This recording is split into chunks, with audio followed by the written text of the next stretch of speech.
Update po sa impeachment laban sa bise, naglabas na ng utos ang Senate President na nagtatakda sa mga papel ng mga tanggapan ng Senado sa magiging trial. Pero ang simula ng mismong pag-uusig, sa Hulyo pa rin batay sa bagong labas na schedule. Nakatutok si Mav Gonzalez. Sa Hulyo pa inaasahang magsimula ang impeachment trial ni Vice President Sara Duterte matapos ang pagbubukas ng susunod na Kongreso sa Hulyo. Pero may mga pagkilos na sa Senado para ihanda ang mga kakailanganin para rito. Giit ni Senate President Chis Escudero, ang mga prosesong ginagawa ng Senado ngayon ay bilang pagsunod sa batas at hindi sa anumang panawagan. Matatandaang may mga nanawagan sa Senado na agad nang simula ng impeachment trial. It took us this long to be able to do these things again because we are acting on it prudently. We are not rushing, but neither are we delaying. This is not in response to any call or clamor or kahilingan ng kahit sino man, lalo na mga partisano o bias ng mga tao. Ito ang trabaho po namin. May humiling man o wala. Kanina naglabas si Senate President Chis Escudero ng mungkahing timetable para sa paglilitis.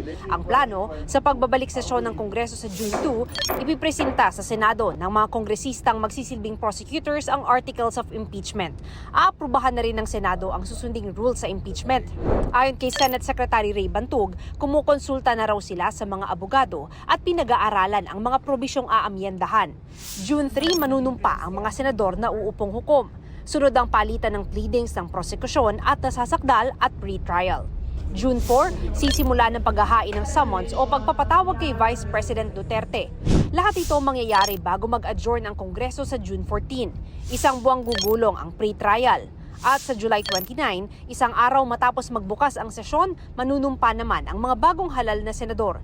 Kinabukasan, July 30, sisimulan na ang paglilitis. Sa proposed calendar ng impeachment, alas 9 ng umaga hanggang alas 2 ng hapon gagawin ang impeachment trial, habang alas 3 ng hapon naman magsisimula ang sesyon ng Senado. Paglilinaw ni Senate President Chis Escudero, aaprubahan pa ito ng Senado. Naglabas din ng special order si Escudero para maganda ang iba't ibang opisina ng Senado para sa impeachment. Itinalaga ang Senate Secretary bilang Clerk of Court na tutulong sa Senate President na magsisilbing presiding officer sa pangangasiwa ng impeachment court.